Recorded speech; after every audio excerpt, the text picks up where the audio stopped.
since we're pretty much dealing with the exact same story, I figured this could be one that we just kind of do the old-fashioned way, where usually I pretty much, despite the versus format, I pretty much just review one and then the other and then talk about it. But I think this can be one where we kind of go back and forth and talk about how each movie kind of does the sort of the same story but in their totally different way, especially given the fact that once again we are, despite the musical theme of the month, we're doing one that is a musical and one that isn't, obviously. But this time, yeah, they're obviously the exact same story. So this was actually, as far as Pygmalion goes and where it starts, it's widely seen as like kind of the original movie telling of this story, but to my understanding there were like two more before it. One was from Germany and one was from Holland, and I didn't see them, but it's my understanding that they did not, not only were they not what Shaw really wanted as far as a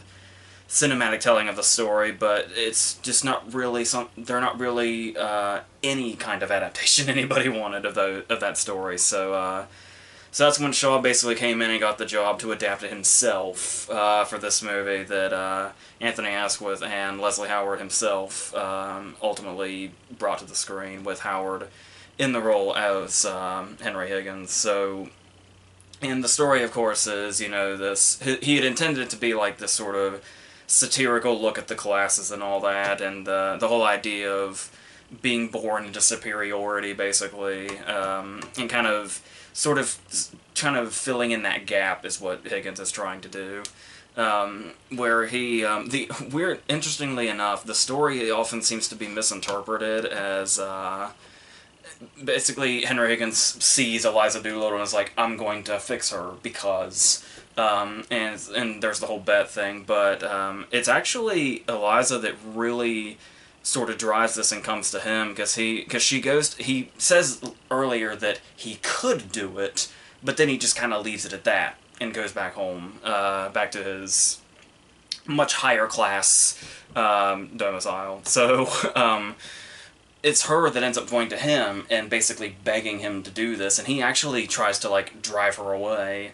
But then ultimately he comes to that whole idea of, well, there's this, you know, filling the gap of the separated classes, and, you know, we'll see what happens. See if it can be done. And then obviously making the bet is a big factor. So so yeah, the story itself is almost sort of misinterpreted a lot when people look back on it. Like somehow a lot of people started just misremembering it in the exact same way.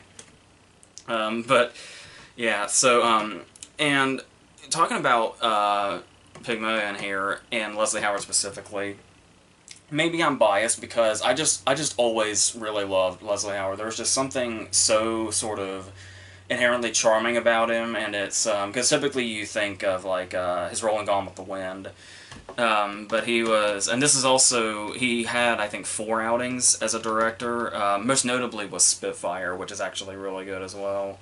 And yeah, it's one of those careers that was like really tragically cut short. He was 50 when he died, but still it seemed like, so as he got older, there have been so many of those great roles that he probably could have filled in perfectly, and it's a shame we never really got to see that. And I know when people just kind of tend to associate Higgins with Rex Harrison, not just for this movie adaptation, but for the stage as well. And obviously he's a perfect fit for the part, but I'm just all about Howard's portrayal here, because he has this way to where it's he's able to do the same thing that Harrison accomplished later, which was kind of bringing on this sort of, there's a certain likability to him that you're able to look past his, you know, arrogance and his just that real way about him. To where there's like a cruelty in there, a cruelty that's much more prominent in his performance than Harrison's for sure. Obviously these aren't just the actor portrayals, but the movies themselves, the way they portray the character as well.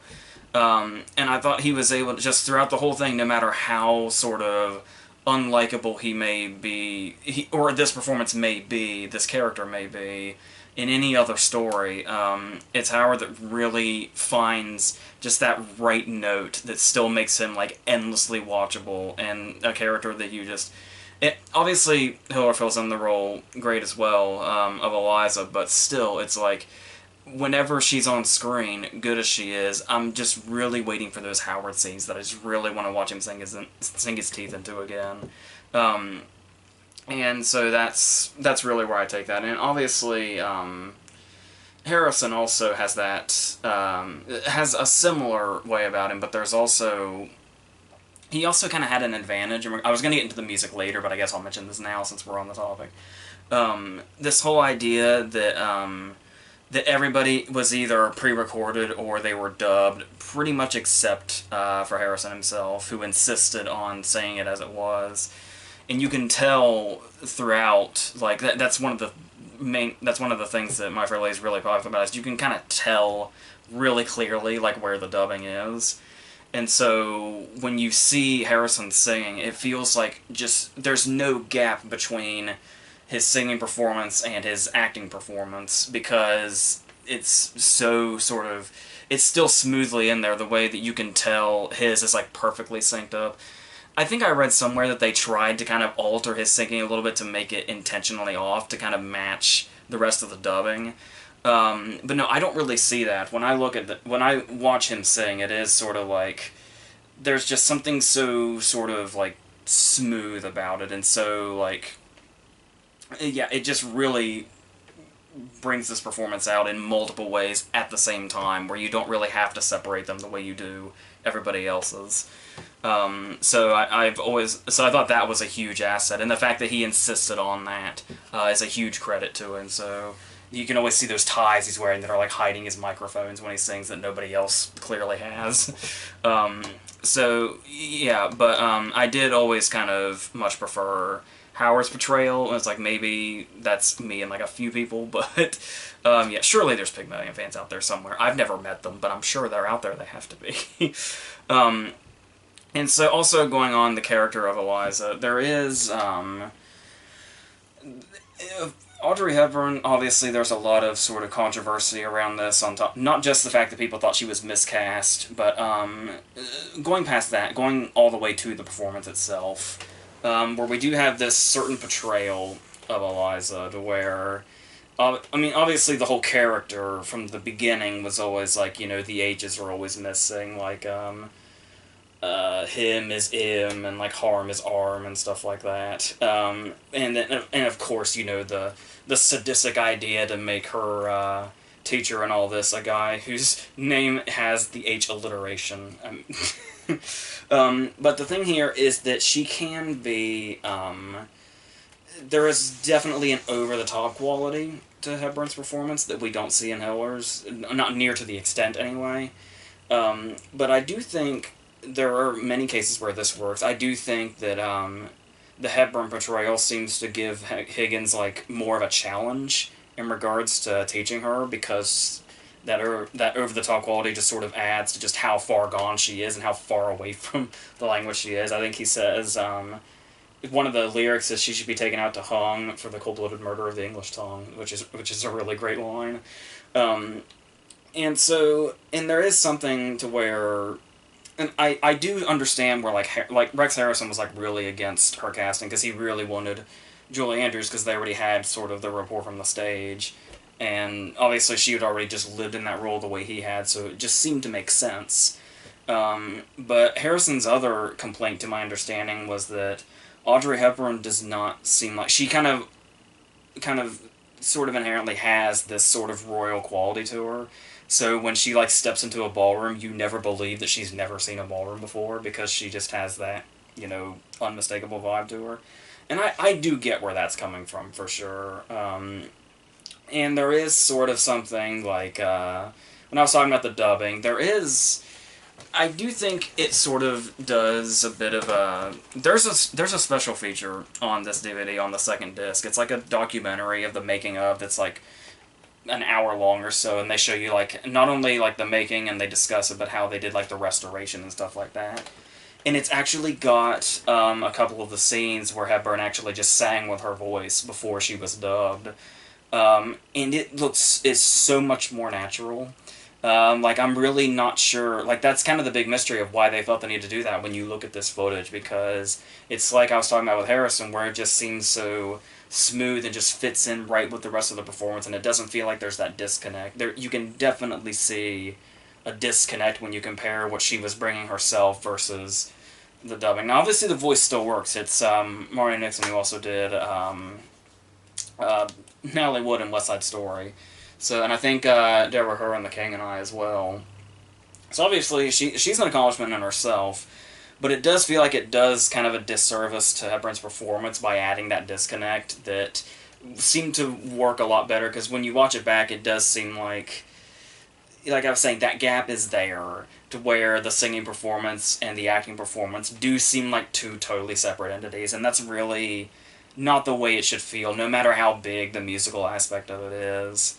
So that's really unfortunate, and I do think it's probably part of the bummer rap her performance gets, but even so, I do completely understand the miscasting criticisms, and I'm saying that as somebody to where, like, I would say Audrey Hepburn's probably one of my top 5 favorite actresses. You can't see it, but I do have, like, one of those metal posters for Breakfast at Tiffany's right up there, attached to the shelf.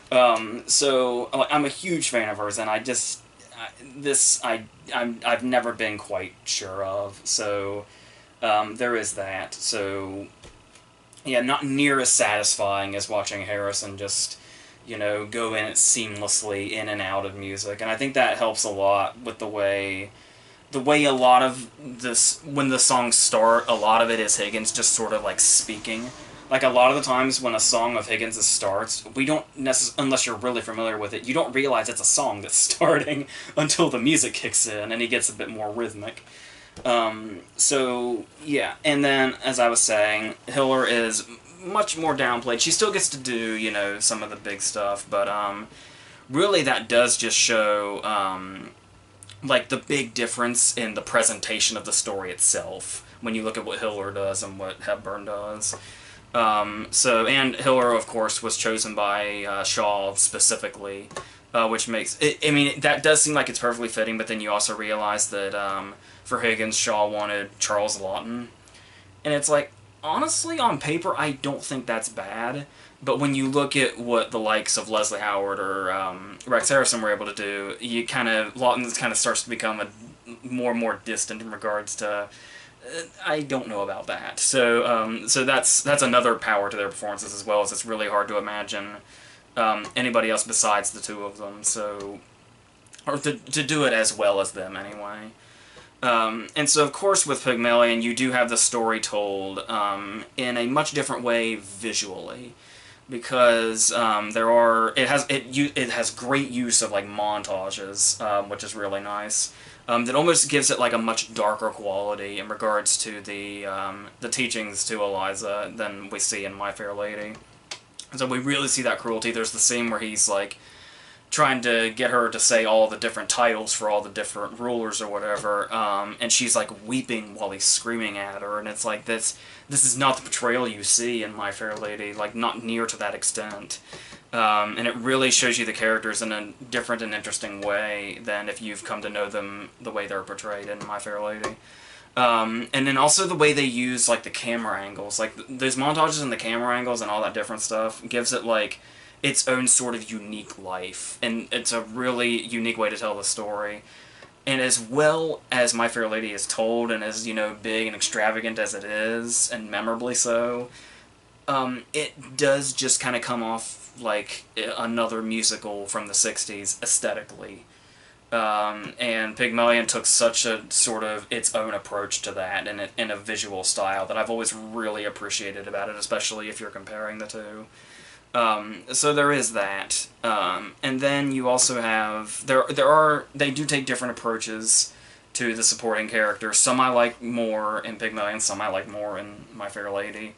The one I think My Fair Lady definitely gets right is Eliza's father. Because we have Wilfrid Lawson plays him in Pygmalion, and it's an interesting performance for sure, and it's definitely an interesting interpretation, especially if you have interest in the characters, but it's sort of like he's playing the villain in a pirate movie, as opposed to being Eliza Doolittle's father. And I do think that Stanley Holloway much more kind of served as like humanizing him more. And obviously there's gonna be different portrayals. Like he's like at first in My Fair Lady, you feel like maybe they're paying a bit too much attention to him. Like he's getting maybe one too many scenes. But it does, as it goes on and he gets like his own musical number and anything, we do realize that Alfie sort of paints the picture bigger of like the different classes when he gets the with a little bit of luck number, and the way we see that how that contrasts with the Ascot number, to where it's like sort of with a bit of luck is like jovial and they're like dancing and skipping around and all that regardless of their environment and the situation they're in, what it is they're singing about. And then we see the Ascot number with all the rich people and all the upper class people, and they're like standing still, and the song is very not near as like catchy or anything. It's much more intentionally like flat, and just the way they use that to show the difference in the classes, like visually and through the music, apart from just the fact of what the story's telling to begin with, is done in a really effective way and makes his scenes feel much more crucial and important.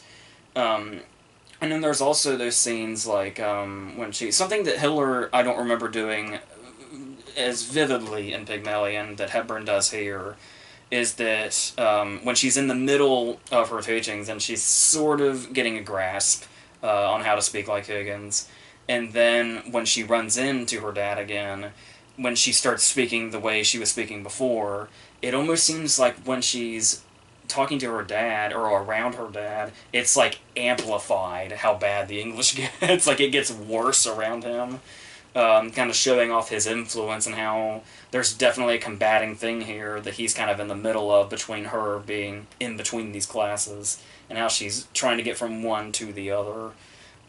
So it feels like a much bigger deal, this character and his influence on the story in My Fair Lady, than in Pygmalion. And like I said, the way Holloway's able to like definitely humanize him much more than what Lawson was doing, I think really helps the character a lot. But like I said, that's not to take away from what Lawson did necessarily, but it's easy to see how Holloway did works a lot more, so, in regards to like serving the story. So then and of course there's the jarring contrast. I think because we get to know Alfie so well in My Fair Lady, there's much more of a jarring contrast in this than in Pygmalion when we see him well dressed.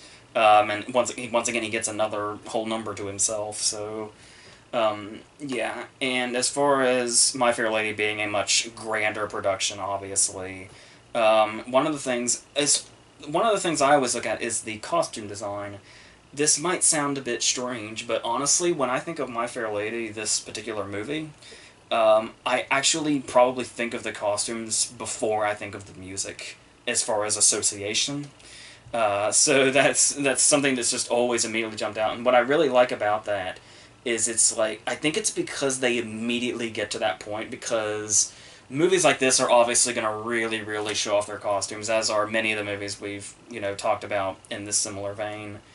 But this, like, the opening scene of the movie just intentionally bombards you with the costumes. There's like 50 extras or so just in these really big, elaborate costumes, and it's just really, like I said, it seems so intentional that they're just kind of throwing that at you immediately and like proudly flaunting them as much as they can. And I think that really says something kind of about how they're portraying that society to begin with. So I always thought that worked nicely. And it's something that you wouldn't see in Pygmalion. So, and then we're talking about the thing about Pygmalion, though, is we talk about the changes that came along from Shaw's original story, because obviously Alan J. Lerner put lyrics in it. So here we have certain changes that he himself made, or that the movie's production just kind of made gradually, that stood out so well that they actually carried over into further adaptations, including this one. For instance, this is actually one of those anecdotes that almost sounds... It just sounds like one of those anecdotes so much that it seems like it might be fake, but by all accounts, this is true. But the whole thing when they're doing the marble bit and she accidentally swallows one of them. apparently this actually happened during a take where Wendy Hiller actually accidentally swallowed one, and Leslie Howard responded with, "Oh, that's okay, I have more." And that's how that line ended up in this story. How they basically recreated that moment behind the scenes into the scene, and then it's carried over ever since. And there's also the creation of the Hungarian, I think, was first in Pygmalion. He actually added it into the script for this, and he wasn't in the story before. And there's also... apparently there was a big change in language also. Like this, obviously this was the year before Gone with the Wind, so the whole damn controversy hadn't happened yet, so they kind of found ways to go around Leslie Howard saying that. And then I guess it was one of the first movies to use, like, bloody in the British way, like an expletive almost. Like if you even look at one of the posters, it's like one of the taglines is Miss Pygmalion, not bloody likely, but bloody is like censored. So that's it. And the way the movie kind of was stepping those bounds a little bit is really interesting to look back in retrospect, even if it's not a big deal at all now. We have to remember this was 1938, so it was really making a difference then. So we have that to talk about with Pygmalion, so I guess now we can go into the songs in regards to My Fair Lady. I don't have much to say on this, unfortunately, because here's the thing, is, like I said, I do like the way a lot of the numbers are constructed, like I was talking about with... especially with Higgins, it's like it's kind of spoken word for a while, and then it gradually goes into a song, and it makes it feel like the dialogue and the lyrics are kind of, you know, synonymous, and it gets the story moving constantly, and makes everything feel a part, just as important in this story. Definitely the opposite of what I was talking about with Gigi, to where it's like, it felt like the show, like, stops, like, literally, because so they can just do this song and then get on with the story. It does feel like everything feels like it has a purpose here, music and otherwise, and dialogue. But, and, you know, you have that stuff, like, stuff that's even, like, it almost seems like it's going to be a number, but then it's just kind of the scene where, like, towards the beginning when people are walking in the streets, and then they just freeze, and the more people come to the frame, the more this happens gradually. It's just this really great visual. But I will say... and I know this is, like, you know, sacrilege, and, like, blasphemy and all that, but I've always found, and I really wish I could find another term, but, yeah, I've always found the songs to be probably the most overrated aspect of My Fair Lady.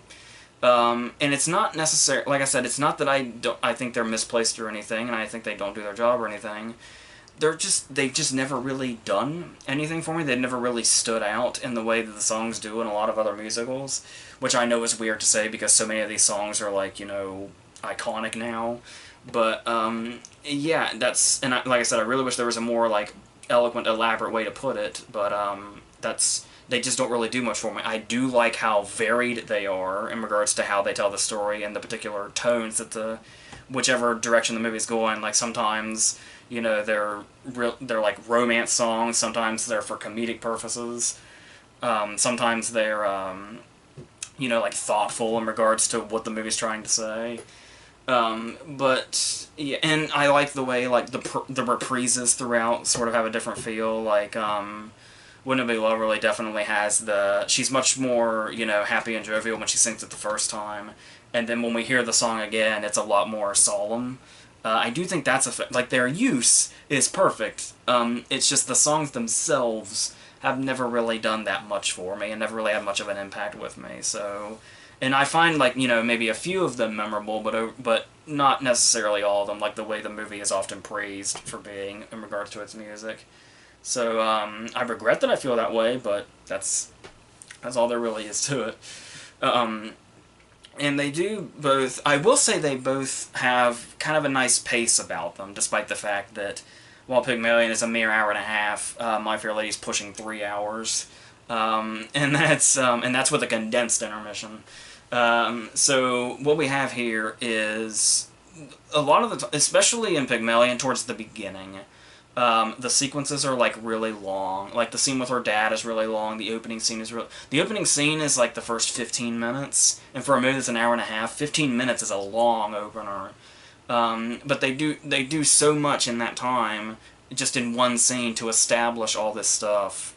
It does make it feel like it has a really nice flow, and even at 3 hours, My Fair Lady sort of seems like it has a very similar structure, not just because it's telling the same story, but it also obviously has the songs to go to, which are pretty much how the movie doubled its runtime, how the story doubled its runtime is the songs, of course.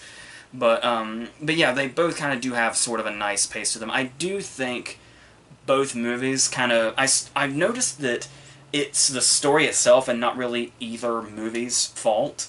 But I do find just this story in general, once it starts to get towards the end, and he and Eliza kind of go their separate ways, but we know they're eventually going to come back, that's kind of when the story loses me in both movies. Regardless of whether I've been watching a movie for 3 hours or an hour and a half, that's usually the part of the story to where I kind of I just kind of lose interest in it.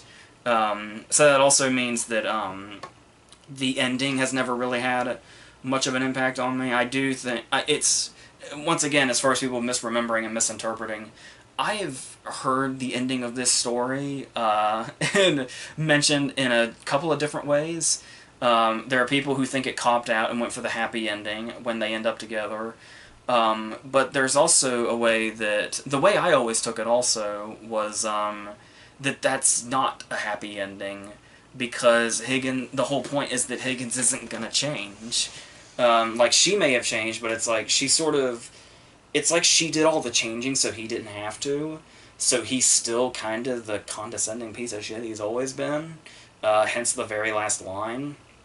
The line that, once again, is iconic, but I've never really cared for it, because it's just, yeah, I don't know if it just hits it home in a way that it rubs me the wrong way or what, but yeah, I don't know that how this can be interpreted as a happy ending, but I have seen that before. But yeah, I do think the whole thing is just that, because the whole story in general is about being in a particular place and being kept there.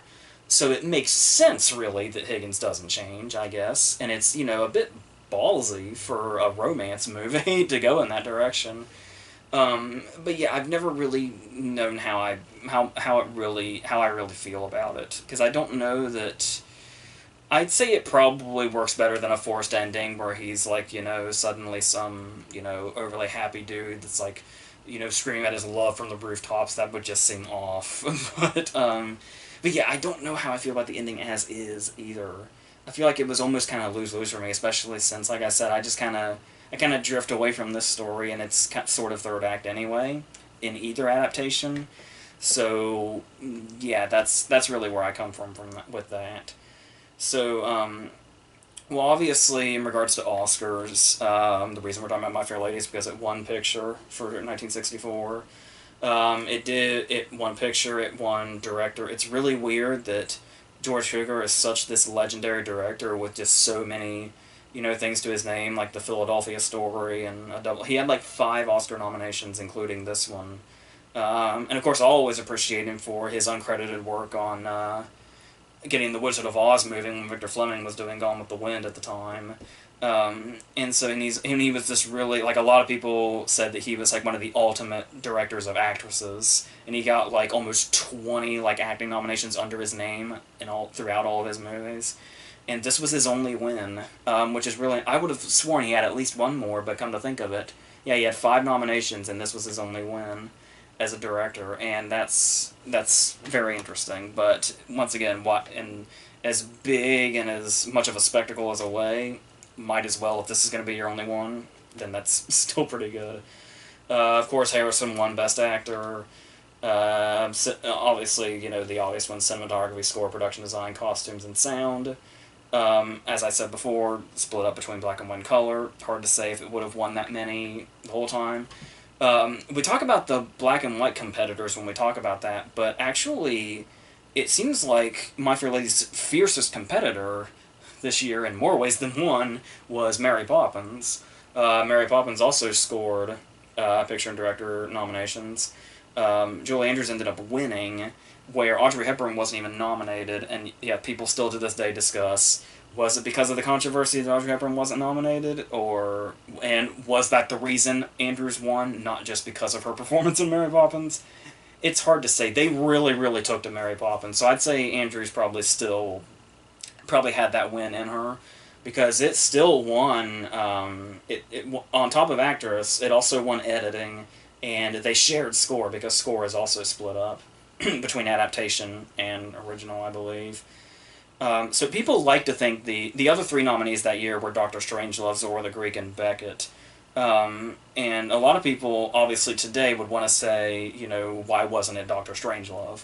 But yeah, really, it's when you look at the results, Mary Poppins was like the one that was, fighting My Fair Lady to the death for these Oscar victories that My Fair Lady ultimately ended up on top of, but still.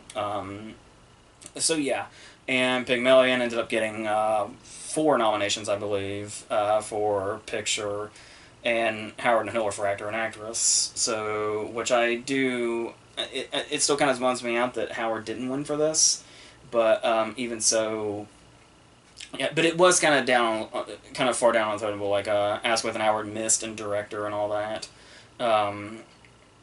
But obviously Shaw ended up winning for his own adaptation, and he ended up doing that whole thing about how the Oscars so insulting, like how dare they give me this meaningless thing when that's like they said it was like giving an award to George for being the king or something is what he said, and it's like it's that whole thing. It's that whole fuck the Oscars, I'm above that thing that like Louis Buñuel would later imitate, and it's like maybe I'm being too cynical about their cynicism or something, but there was word that later in life Shaw like had the Oscar prominently in his house and would show it off to people behind closed doors proudly, but yeah, we'll have you stick to the, I'm above that, I'm too arrogant for that, or whatever the hell. Perfectly fits the guy that wrote the character of Henry Higgins to say some shit like that, so that's what we have here. Honestly, I think I prefer Pygmalion as a story. I think that has a lot to do with the fact that, like I said,